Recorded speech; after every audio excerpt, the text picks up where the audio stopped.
Okay, hello. Back to our Severance breakdown. Episode 5 today. Me and Val went off like we've been doing, both do our own separate watch through and taking notes. And we try not to talk to each other about, like, I'm just letting you know, like, this is what we've been doing for all of these. And I think I like this strategy because we like have a lot of overlap, but then we both have some interesting different takes on things. And I think it comes together pretty well. So here we go. Val, Right. you're at around minute 1. Okay, so I'm gonna take us. Yep. So let's just start this. Maybe you should get out of here. I know, just wrapping up.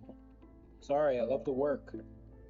Okay, well, right there is the main sentence that he loves the work. So Dylan being sort of like a representation of Christ there, and him just what did I write being about the worker. this? Yeah. His work on earth and what he did on the cross, he did in love, is what I have Yep. down for that. Yep. I mean, I think I said the same thing. Oh, and you know, it's a little bit before that too. Mark asked, "Did Helly leave?" And then he said, "Maybe you should get out of here." Like, oh yeah, like yeah. playing on the you know the grand revelation of the series that Helly is a representation of the Holy Spirit and Dylan Jesus, and like they kind of depart like at the same time. Yeah.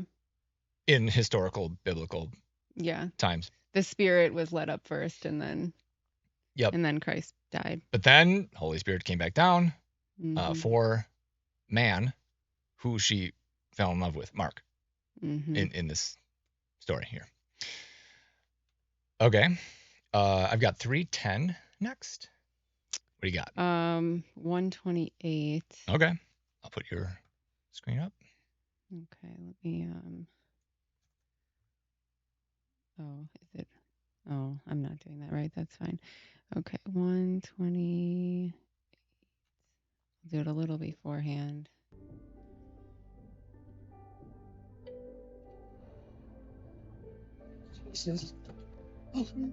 Jesus. So yeah, him just saying Jesus and grabbing Helly there is very much a metaphor of what we were just talking about. Yeah. About her representing Christ there on the cross. Well, I've been taking her to represent the Holy Spirit. No, I know, but in this instance, she's the one that was sacrificed here, in a sense. Okay. Yeah. And then I've got 3:10 next. I have if you don't have anything else. 2:35. Okay. Okay.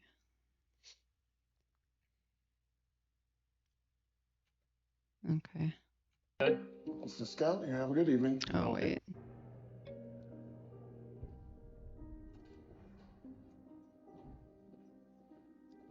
Good. Mr. Scout, you have... Okay, so that's the first time I actually caught the guard's name, Judd. Okay. And we know how like the names in this show have a lot of meaning. Right. So I looked up his name and it means flowing down. So I just thought that was funny that he's like the guard of like them flowing down into this other dimension. Dude. And he's a black guy. Yeah. Thor, the Bifrost Guardian. Yeah. Oh. Yeah, so I thought that was cool there. And then I'm going to continue to play this. I have one more thing that I had just seen. Good evening. Will do. Same to you. Yeah, he's totally the Bifrost Guardian. Mm-hmm. Jeez. Oh, wait. Sorry. The intro. I forgot about the intro. I'm just going to skip right through that.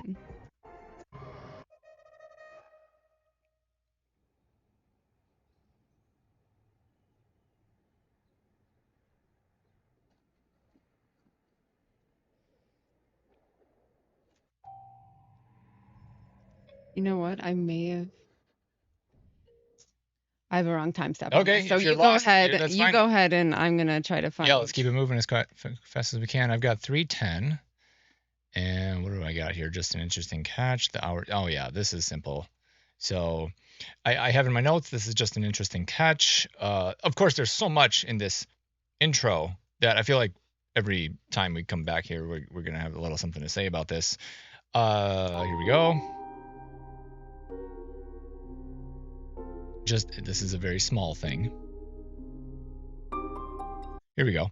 You'll notice in the top left corner, there's that clock. And I was like, wow, okay. I mean, there's nothing else in the whole scene other than these mirrored marks. One representing the good side of him, and the other this possibly, I don't know, fallen angel, or I don't know, the black mark. But It's the kind clock, of looks like the hours are going forward and the minutes are going backwards. oh. Boom. See, they were collapsing towards each other. So the hours moving forward, the minutes moving back. So is that meaning that, I don't know what's, all I have is that's an interesting thing. I haven't decoded that. Yeah. What I was gonna say, if you go back to that scene that you just froze it on with him being red and blue next to each other with a line in the middle. Yeah, it's the door, supposedly. That reminds me of how his fish look. Exactly. And it's like kind of representing Hey. us in a fishbowl. Oh, that's like which that- we're totally in a fishbowl. Right? Project, what was that? Navy project, Dominic, which means like fishbowl. Yeah. And that Navy project was to try to blow up the dome, the firmament, our fish bowl. Yeah. And yeah, here's that line down the center that his fish tank has in. Oh, and coincidentally, the red fish was on the right, like it is here. Yeah. It And looks just like that. and maybe that other fish, maybe our eyes were playing a trick on us, or we had some confirmation bias, but maybe that other fish was black and not blue. No, it's blue. Okay, it was blue. Either way, very similar. What do we got here? Next, 6:15. You have anything between there? Before there? Well, let me just, I kind of skipped ahead, but just let me Okay. show this real quick. Cool.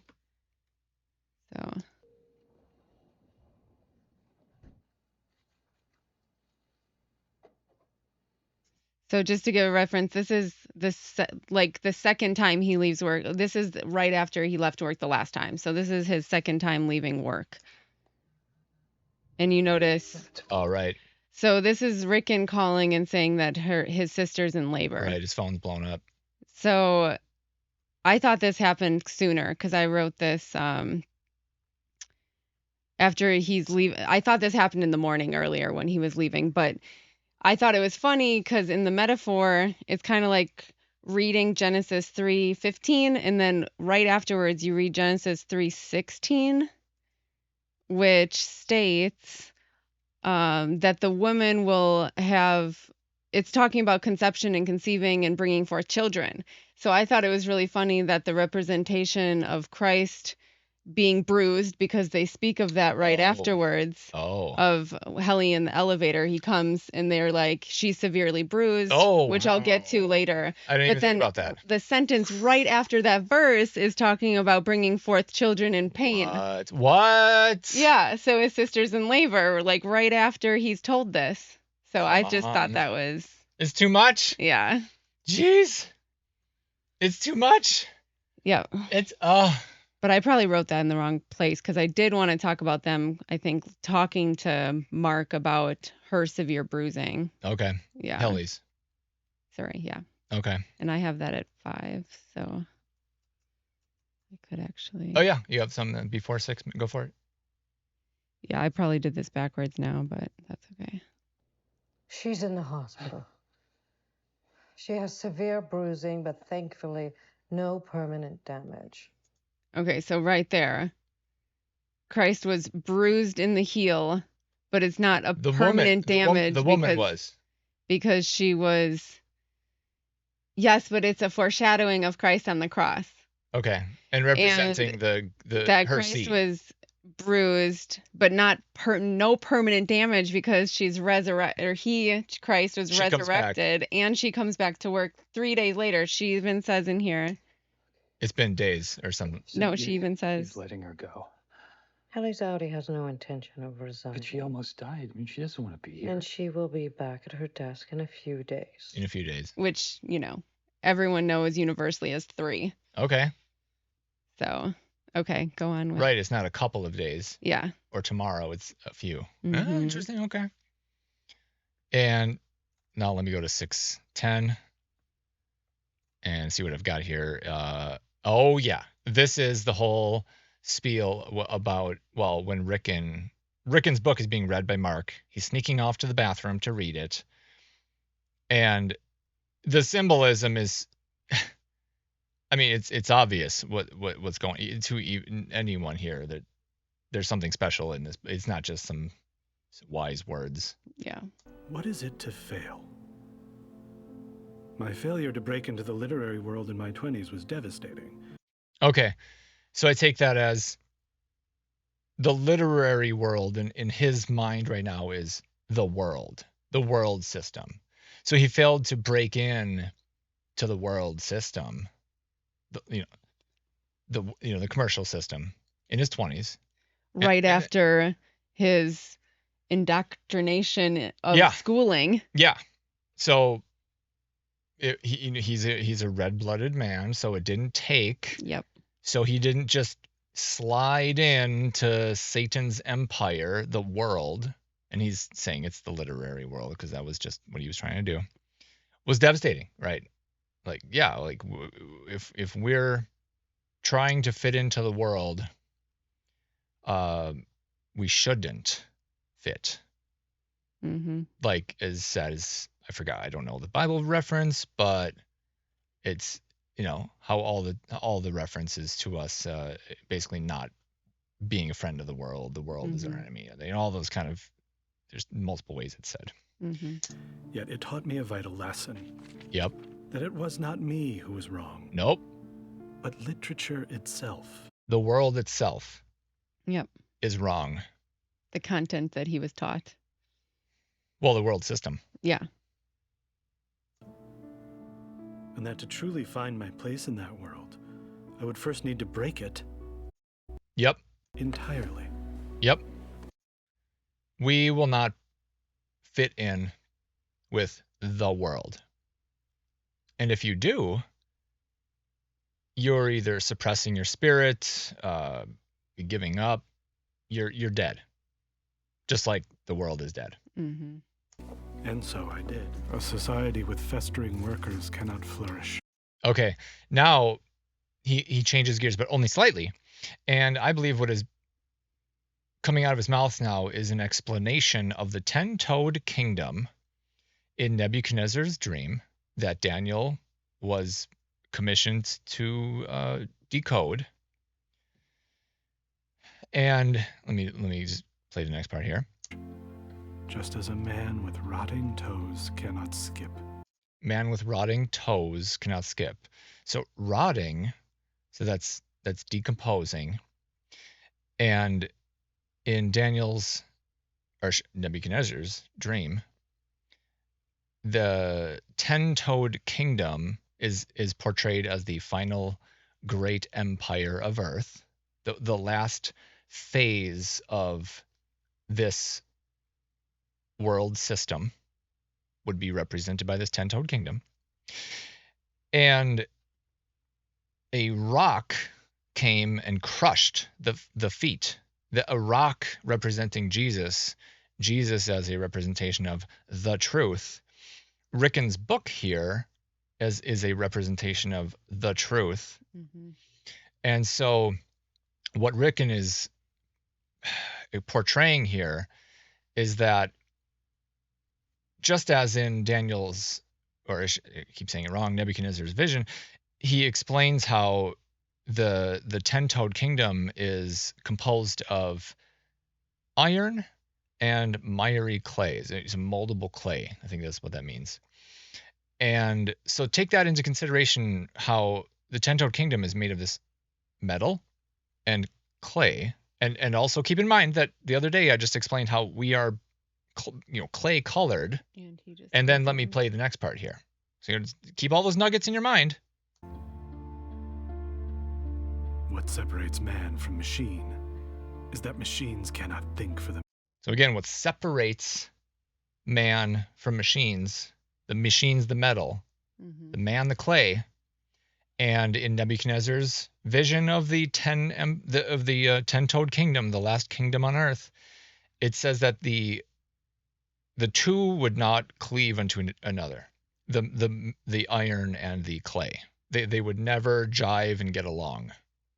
Okay. Themselves. Also, they are made of metal, whereas man is made of skin. If you are a There you go, the iron and the clay. Mm-hmm. In this last kingdom of earth, it's going to be the wheat and the tares, the two different types of good seed or bad seed here. I think that's what that represents. Mm-hmm. And they don't get along. You know, I say the sky is blue, and one of the tares will be like, no, the sky is red. Like total opposite. They're it's just whatever. everything is the opposite Yeah. from them. We will never cleave to another. Mm-hmm. It's more obvious, more nowadays than ever. Because the rock has come, and that system has been, past tense, destroyed. And we're all finally just feeling the aftershock. But it's already happened. I believe it happened sometime between 1999 and 2012, something like that. The world is relatively complete, not really. The world's upside down from what it was 20 years ago. Because the rock came down, truth, and crushed everything. No one can do anything in secret now. The internet is spreading everyone's dirt all over the place. Mm-hmm. Everything's out in the open. It's already happened. Yeah. And we're just waiting. And the walls of Jericho, they're like this. They're falling. Mm-hmm. They just haven't completely settled yet. So truth has come. It's destroyed the 10-toed kingdom. It's already happened. soldier, do not fight for my freedom. So I think that's all I got on that. I mean, Yeah. it's pretty profound. I kind of hesitated on that breakdown until he went on to explain the metal and the man is made The of skin. clay. Right. Mm-hmm. Right. And then what do we got here? Yep. We don't get along. Oh, and then just another interesting final last mention there is he says, at the center of industry is dust. And that's just, to me, it means dust to dust. Industry is, you're making stuff. It's just going to go back into the ground. Yeah. That's not a big deal there. And then next thing I've got is at 1240. What do you got? Go ahead. Yeah. Okay, let's go. This is, of course, when they're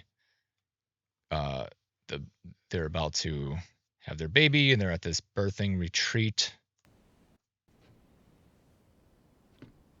Well, this is good. We can finish setting up the room.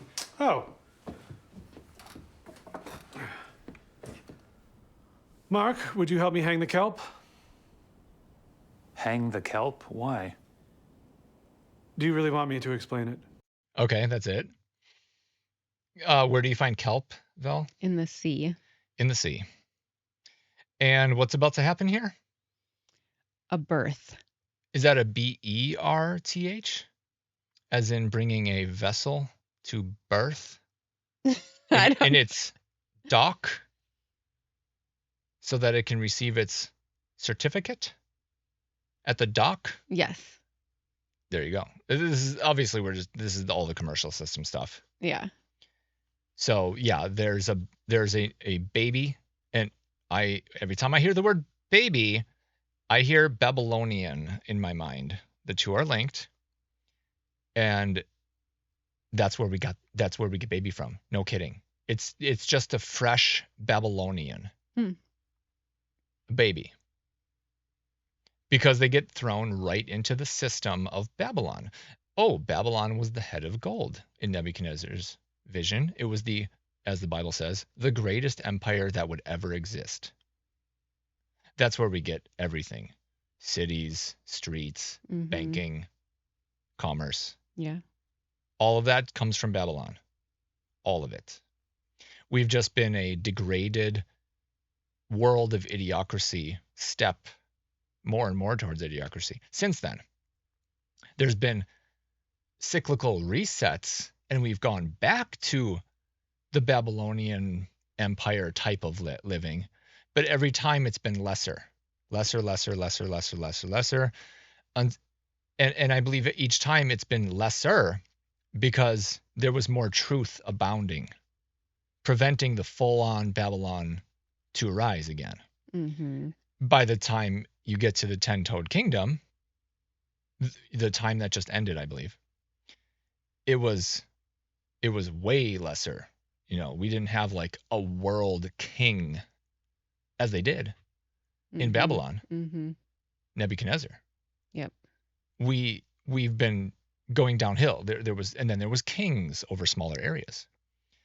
And then there was like lesser lord kingy things. I don't know a lot about, you know, between there and here. And then now in the 10-toed kingdom, we were in like very not even called kings, like kind of, you know, business leader kind of nations, right? So very far away from the head of gold, the world king type system, you know.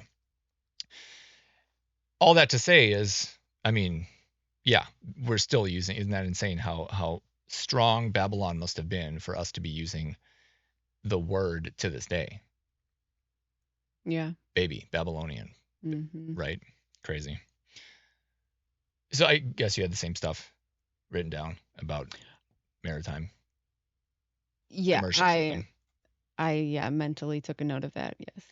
Oh, and then one more thing here is, oh yeah, I mean, what did I say? A new vessel at sea, the Holy See, the false world of the Antichrist, where everything has its fake version. Man, real. Person, fake. Land, real. Real estate, it's a thing on contract only. It's a thing in our minds only. Lawful, that's you know, stuff that's in the heart of man. You just know something's good or correct or incorrect. You're either harming someone or you're not. Mm-hmm. Legal, it's all literally contract. The legal system is commerce and contract. Yep. Doesn't matter if something harms someone. Things are legal that harm people. Mm-hmm. Cigarettes, alcohol. Mm-hmm. Okay. Lawful money, gold and silver. I think that's even literally in the Bible. Legal tender, it's a thing in man's minds. Fake.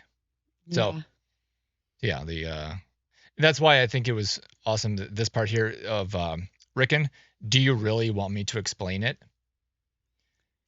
So my note is, trying to explain the commercial system to someone is hopeless. Basically, you have to be like, to receive the truth of the breakdown of the commercial system, you have to be at a certain step up the mountain of truth before you can even see that truth. It's way up the mountain.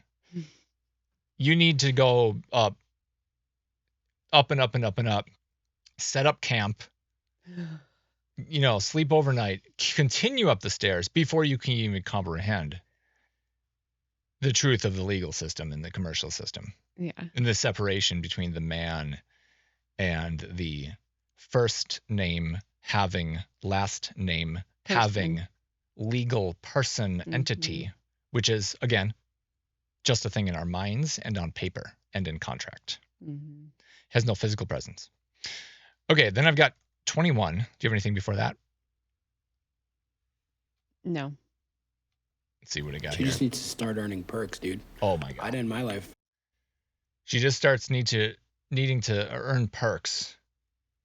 If I didn't have any finger traps yet. I'd end my life if I didn't have any finger traps yet.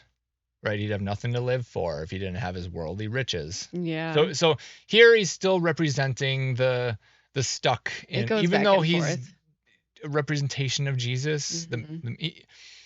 Yeah, I mean, he's still caught up in the man. Do is lend her our trap. Lend her our trap. You know, give her a loan. Yeah. Get her a scholarship. But, you know, just help her. Just give her just plug her into the system some way. Let's help her out. Let's get her going. Yeah. Let's get her jump started on the system, on working in the system. Yeah, that's This perfect. is school loans, Yeah. internship at a big megacorp, which you're taught to worship your new mommy and daddy, the boss and their boss. Mm-hmm. Start earning. Yeah. Start earning just enough so that you have to come back tomorrow. Mm-hmm. Okay. That's what's going on here until she has one of her own traps. But not me, though, because I already contributed the idea. It's only... Yeah, I think that's all I've got there. Yeah, they're hunting for stupidly world treasures to keep her entertained / busy / hooked in, is what I really meant down here. And then I've got at 22. We probably have the same thing at that.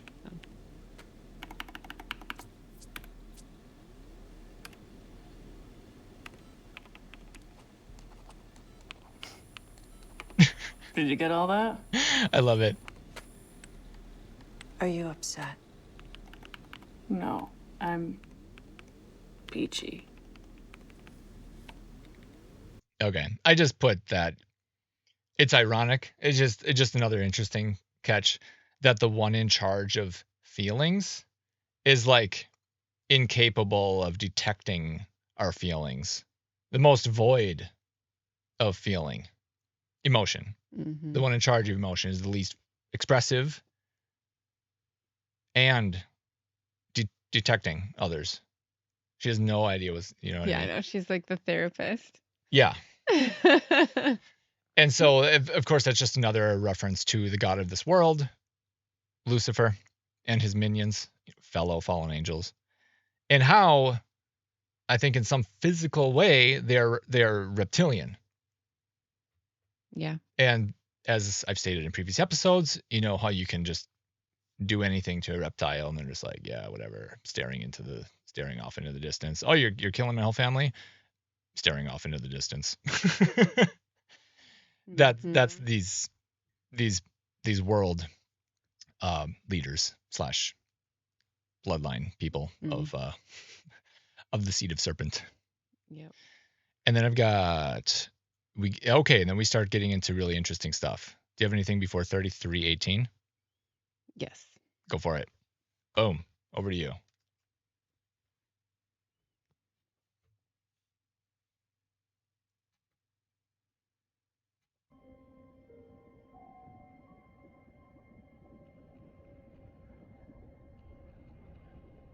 Oh, yeah. The goo is back. Just more black goo is just what we need.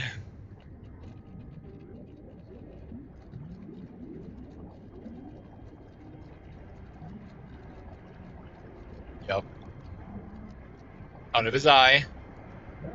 Oh, yeah. We lose you again there, buddy? Uh-huh. Okay, I thought it was interesting they said, "Did we lose you there, buddy?" So I read that because he's dreaming. He's fallen asleep at his desk. This is why Irving sees these things, because he's fallen asleep. Oh. Okay. When we dream, our whole brain is active. So he's brought in memories from his other side of his brain. And Mark goes, "Have we lost you?" Because in a sense, his work brain, it was kind of shut off, or at least not fully there. It was his other side too. Okay. Is how I see that. And we'll see later when we go into Irving's life that is a memory kind of as well depicted. Not only the black goo, but also paint. It is black paint in his Audi's memory. He's dealing with a lot of black paint in that reality. Yeah. Yeah. So I just thought it was interesting that when we dream, your whole brain's on. So that's why another thing in the handbook forbids them from napping at work. It was something that Irving mentioned. Oh, they made a thing about that, how he was like busted for napping. Yeah. Whoa. Yeah. So I take that now. I have a little different thing on that. And that is that he just has some ability to like drift away and become more perceptive to this pervasive reality that is behind the scenes. Yes, and that's the black goo Yeah. interpretation of that as well. Yeah. Yeah. And I actually remember watching this and how they opened up this scene with him and how he's staring at the numbers on his screen and they fade away. They go out of focus as if he's, like you said, he's falling asleep, daydreaming, whatever. I think that's him kind of like going into a trance to this world. Like I used to do in elementary school. I would go into trances for like half an hour at a time. Oh, yeah. And be literally dreaming. Probably with my eyes open. They thought I was like mental for a little bit. I mean, that was the problem. I was mental. My mind was active, and I was refusing to be indoctrinated by Satan. Yeah. Exactly. Okay, so I've got now 3318. Skipping through a lot of this stuff here. And here's where the real interesting stuff starts. Okay. Are you ready? Yep. This is the big deal. So here, this is I see this tunnel of light, and this is when Mark is just trying to get Helly off alone, just to, as he tells the other girl, I forget her name, the therapist girl, you know, the mental health walk, right? He's just trying to help her out. Take a walk, talk to her. And first of all, okay, I don't want to get to the goats just yet. I just like to point out that they're in a tunnel of light, and they haven't done this yet. They've typically had all the lights on, and they're walking around. Okay, almost like that's where they're permitted to go. Yep.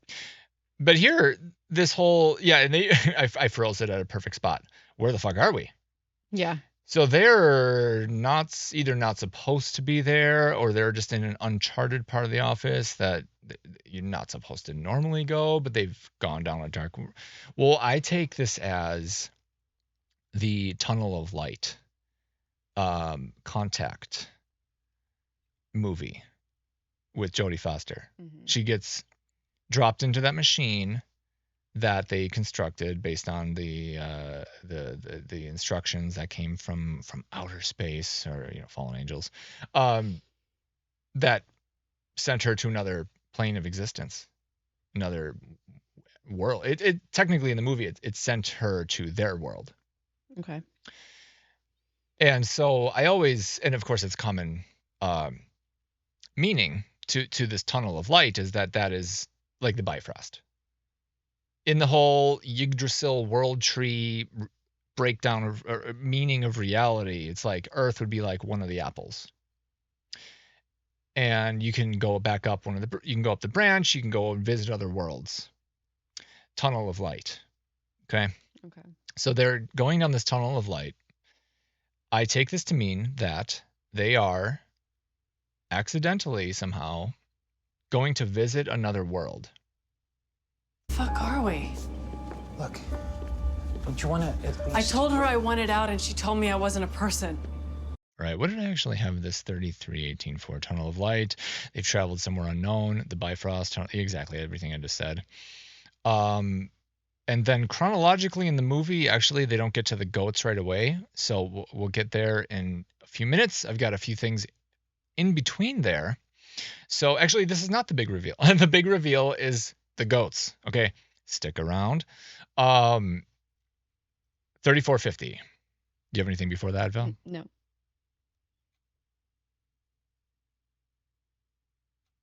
Yes, according to some, you each have a larval offspring that will jump out and attack if we get too close. That's fucking psycho. I mean, it's a joke, of course. But... Okay. Clearly more symbolism. It's a plotline impossibility. I mean, like a script impossible. No one would write that in as something to take serious. So it's, it's so absurd is what I'm saying. Just like the goats coming up, it's so strange. Yeah. So absurd that it's not a possibility of a normal, like, surface level script writing. So it's allegory. We're supposed to look for the meaning. That's what we're doing here. Okay. So now I direct you to the work of Richard Montblow, whatever. Love this guy. It's showing that I'm not subscribed to him here just because I'm on our YouTube channel here that we're not subscribed to anyone on, right? So I am subscribed to this guy on my regular YouTube channel. Okay. I like this guy a lot. He's very cool. And so I came here and coincidentally, when I knew that I had some part of this video to show off that was like what is being shown in Severance, Mm-hmm. I came directly to here. I came here, hadn't seen this video in months. I went bop right here. It's just, it can't be a coincidence. Okay. You just have to believe me on that. So let me play what he says here. I'll go back like a few seconds. Yeah. In this video is unbelievable, and it's going to give you a whole new view of what this world is all about.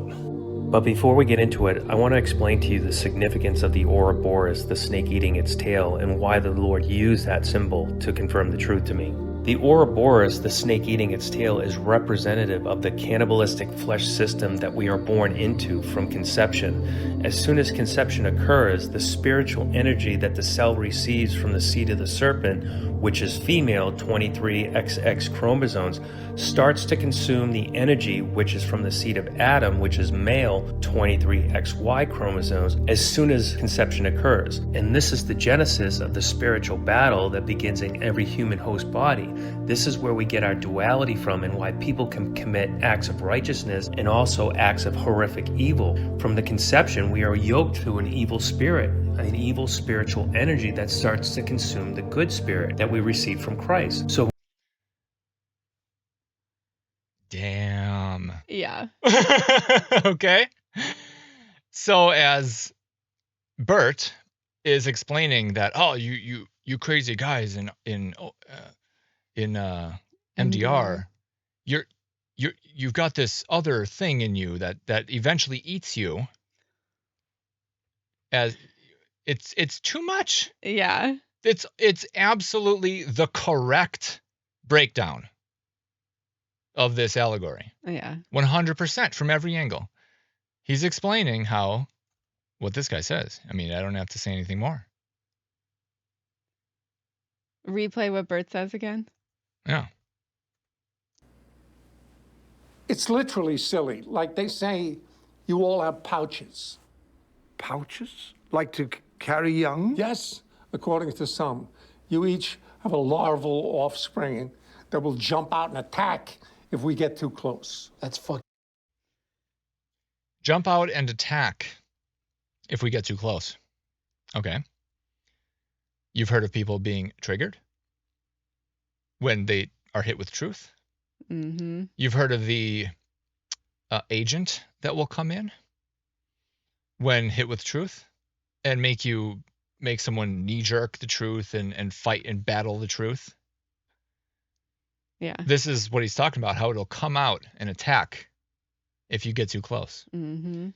They're defending their hold on you. They don't want you to receive the truth, so that you receive the blood cleansing larva destruction of Jesus. Mm-hmm. They want to stick around and leech off of you until the end of your life. The world is a vampire. Mm-hmm. The slow death by the bullet with butterfly wings. The slow death of the vampire drain. Mm-hmm. This thing inside of us. I'm talking like spiritually here. It's not like it's not like a worm. It's a spiritual thing. We could talk about this for years, not just months. This is like the biggest topic on earth. Yeah. That's why this guy's videos are so long. He goes on for I swear he has a series. This video is from 2020. He released like a dozen videos a few months ago, and they're each like 3 hours. Oh, wow. Or 5 hours each. It's just insane how many hours he talks about. I mean, the same thing really, but it's just infinitely interesting. So I'm like listening to it for dozens of hours. Yeah. So I'll put this in the description everywhere. Everyone go Go follow this guy. He's really cool. And I'm not saying I one-to-one onboard every single word he's saying. He's making a lot of statements. He's taking a lot from this pastor. I always forget the name of the guy he's taking a lot of this from, but I'm just always on the look for nuggets, always on the look for puzzle pieces that I see fit into the overall puzzle of reality. Yeah. And that's part of the reason why I like breaking things down and finding the real meaning, is because you're finding puzzle pieces, and then you put it into your puzzle, and then you've got a more clear picture of reality. Mm-hmm. And as you do that, then every other thing you see in the future, whether it be something someone says or a symbol or anything, you're able to compare notes with what you have absolutely decoded to be true. Yeah. With what you're seeing now, with who you're talking to now, with what you're encountering now. It's like, does this jive? Does this jive? Mm-hmm. And as you go down this route of curating truth and attaching it to your collection of puzzle pieces, Then you can just say growing in truth as well. Yeah. Exactly. And this is all that, right? Mm-hmm. Well, the bigger your complete puzzle gets, the more fun I have with everything. Yeah. Because it's just exciting to see how everything is guided by these either fallen angels or good angels, or it's exciting to realize that, like, absolutely, that the world is not just meat suits slamming against other meat suits. Yeah. There's a lot more going on behind the scenes, and therefore more interesting. Yeah. Okay, that's all I have to say about that. That's my rant. What do we got next? 35, 34, right? It's like right around here. It's still with these guys talking with Dylan, talking about Bert. And it just comes up in like 10 seconds here. I'll play this. Are you sweet on this guy? You disapprove?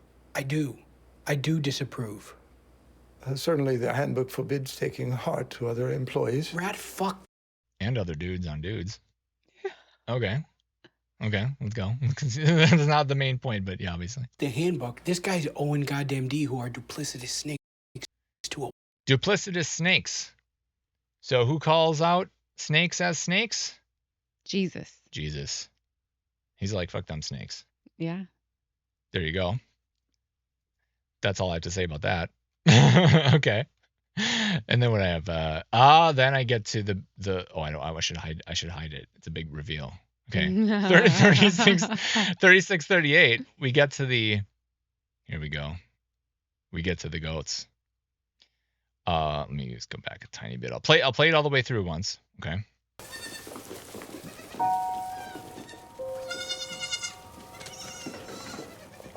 They're not ready. You can't take them yet. They're not ready. It isn't time. But get the hell out of here. Go!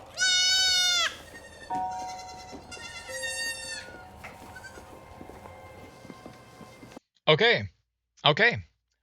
Clearly one of the biggest mysteries in all of Hollywood in the last many years. Mm-hmm. But I have it 100% decoded. Are you ready?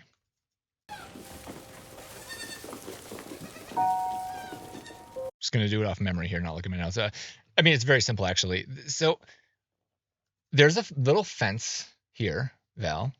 Yeah. Down the middle. What does a fence do? Divide. Divides. That's exactly what I was thinking. The guy is sitting in such a way as to be able to, for example, place that goat or what's the other word? The goat and the sheep and the goat. Sheep and the goats. So he could place that down on the left or the right. Mm-hmm. What's going on here is the separation of the sheep and the goats. Aren't they all goats? No. It's a sheep right here. Oh. That's a sheep right here. This is, I think, a sheep as well. These over here are goats. Oh, okay. Notice that all the goats, the ones that are definitely goats, keep watching, Okay. are on his left. Okay. Okay. Bible scholars are picking up their brains off the floor now. Mm-hmm. Notice that he's sitting on a barn.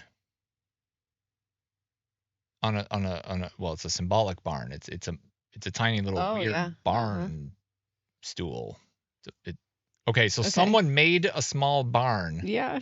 And he's sitting on and we're it. like, you're gonna sit on this, okay? And it's a small representation of a farm. I mean, there's this mini silo here. Okay. Okay, now let me read some Bible verses, and have your head explode.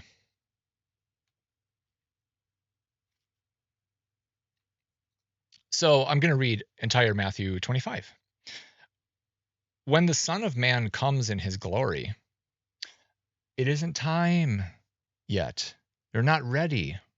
Okay, that's what the guy said. It isn't time yet. Yeah. So at a certain time, they will be ready. Mm-hmm. Okay, whoa.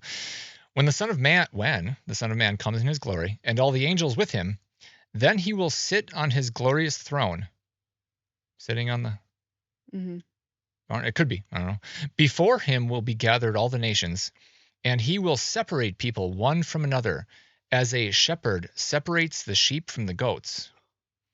And he will place the sheep on his right, but the goats on the left. Okay.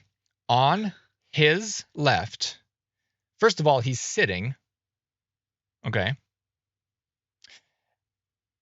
The goats are on his left, period. And on his left is the wall that divides. Yeah. So in other words, the wall isn't going this way. You know, he can't put things in front of him and behind him. Yeah. He can separate left and right. Definitely goat, definitely goat, definitely goat. Mm-hmm. These are not sheep here. Okay, they got the goat attributes of the more like tough fur. And I'm seeing that he's sitting on the sheep side as well. And there you go. He's sitting on the sheep side, the more he's the shepherd. His beloved. Okay. Yeah. Okay, let's keep going. Then the king will say to those on his right, "Come, you who are blessed by my Father, inherit the kingdom prepared for you from the foundation of the world. For I was hungry and you gave me food. I was thirsty and you gave me drink. I was a stranger and you welcomed me. I was naked and you clothed me. I was sick and you visited me. I was in prison and you came to me." Then the righteous will answer him, saying, "Lord, when did we see you hungry and feed you, or thirsty and give you drink? And when did we see you a stranger and welcome you, and naked and clothe you? And when did we see you sick or in prison and visit you?"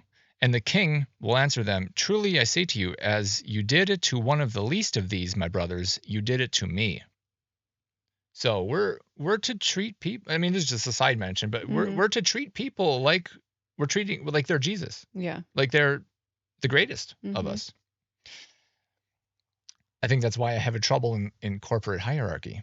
I don't treat the CEO any different than the janitor. Yeah. Period. Mm-hmm. I'll sit with both of them at the lunch table. Mm-hmm. Okay.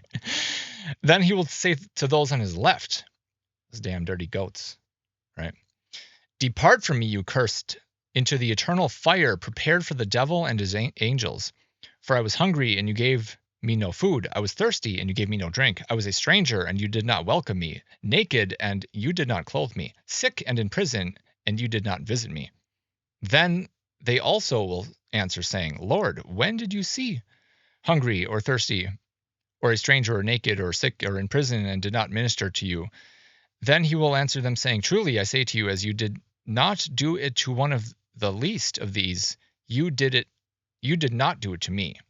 And these will go away into eternal punishment, but the righteous into eternal life." The sheep. Okay. Okay. And then I've got Matthew 13. And here, I won't read so much, but this is the parable of the sower. Yeah, where is it? No root withered way.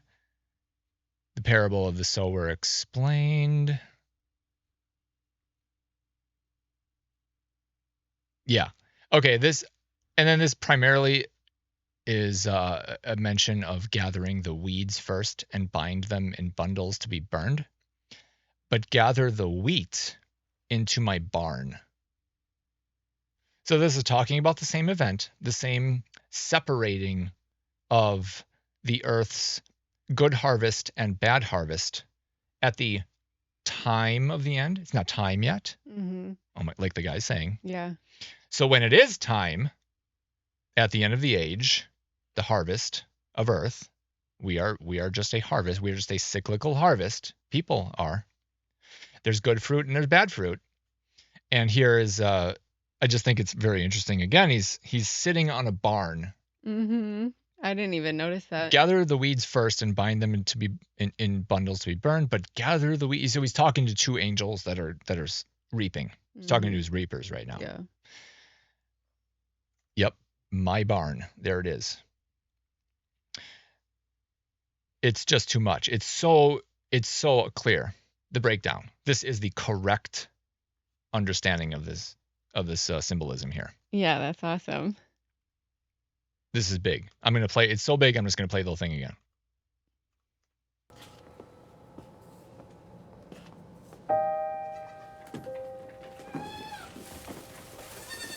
And even notice back there, it's on the left, the far left. It's just one of those multicolored goats. There's no sheep on the left. Just as in politics, there's no good people on the left side, right? Okay.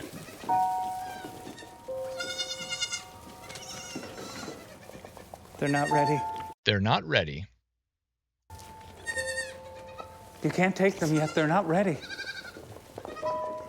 It isn't time. It's just too much. Oh, but get the hell out of here. Go!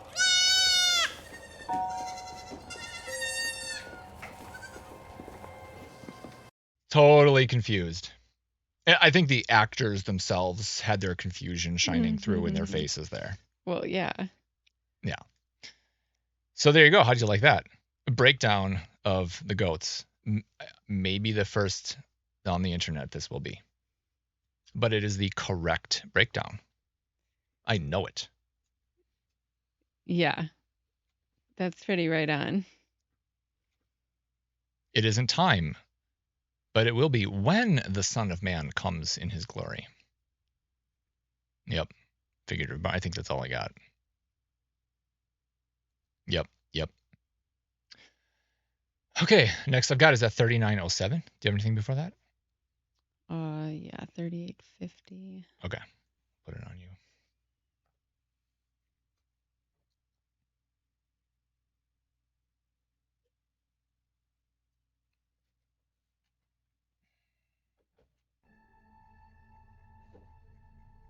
I wonder. Oh yeah, this. Something could be wrong if Kier. Get away from him. Dylan, what? You lying fuck. Dylan, he claims he doesn't know about this painting. Meanwhile, it's sitting right there on his shelf. That isn't. Irv, we need to go now. It's not the same. What? Look at the badges the raiders are wearing. That's not O&D, Dylan. It's us.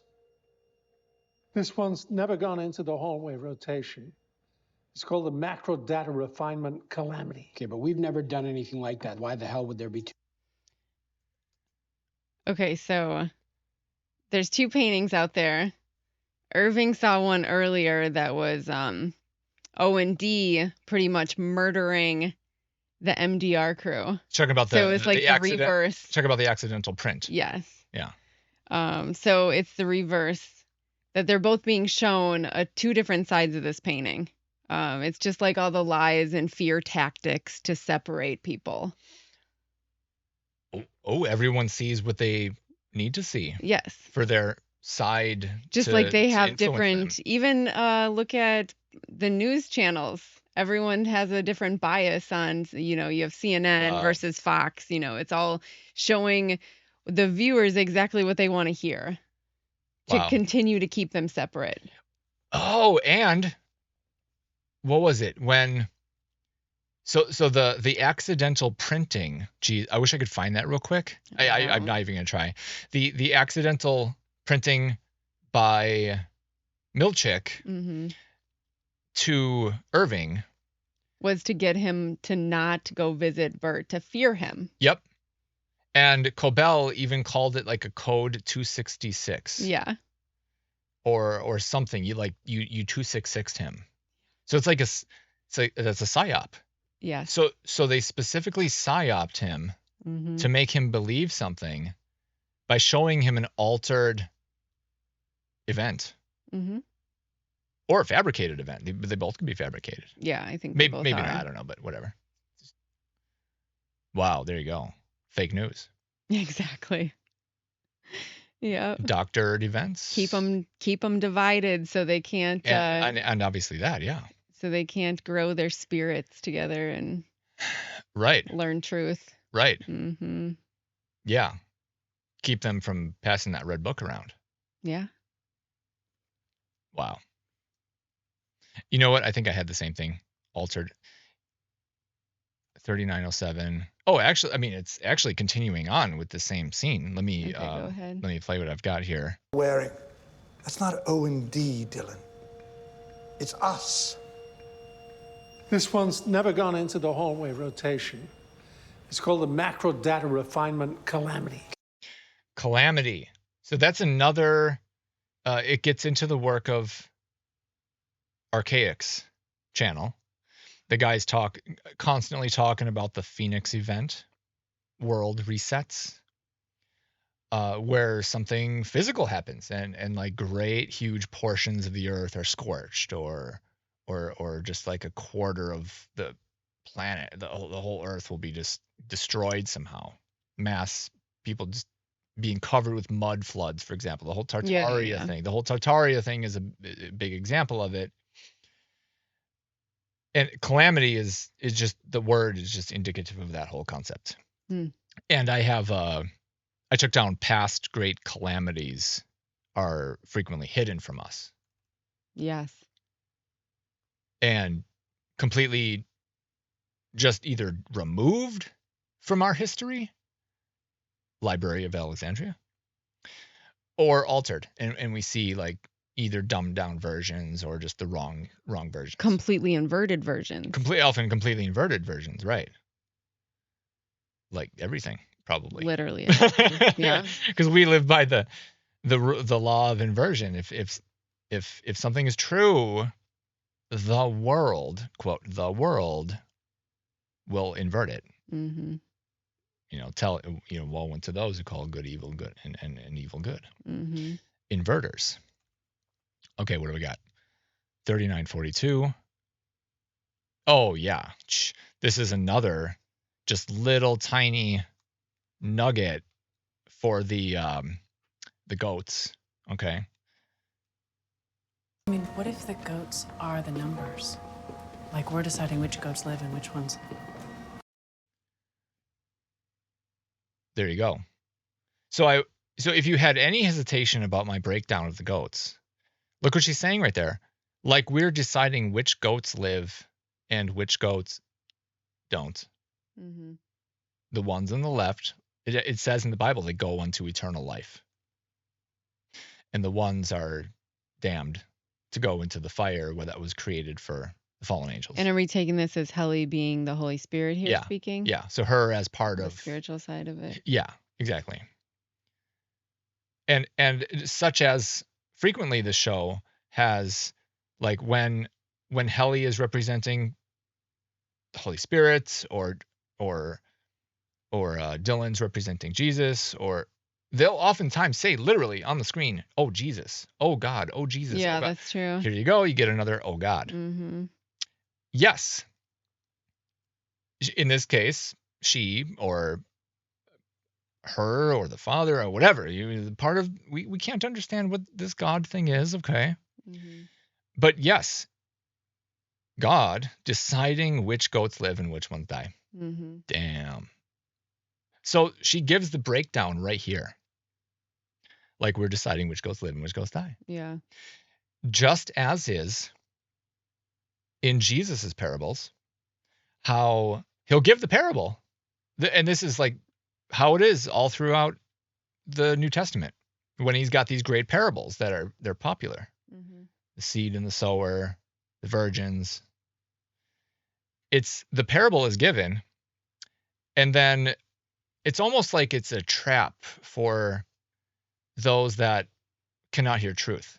Because the confusing parable is given. It's confusing, right? And then I don't know, people stop reading. For a long time, for decades, I've just been saying, you just have to keep reading. You just have to keep reading. There'll be like 2 sentences of padding, and then it's like, here's the explanation for the parable I just gave. And it explains it in even more words, the meaning of the parable in literal form.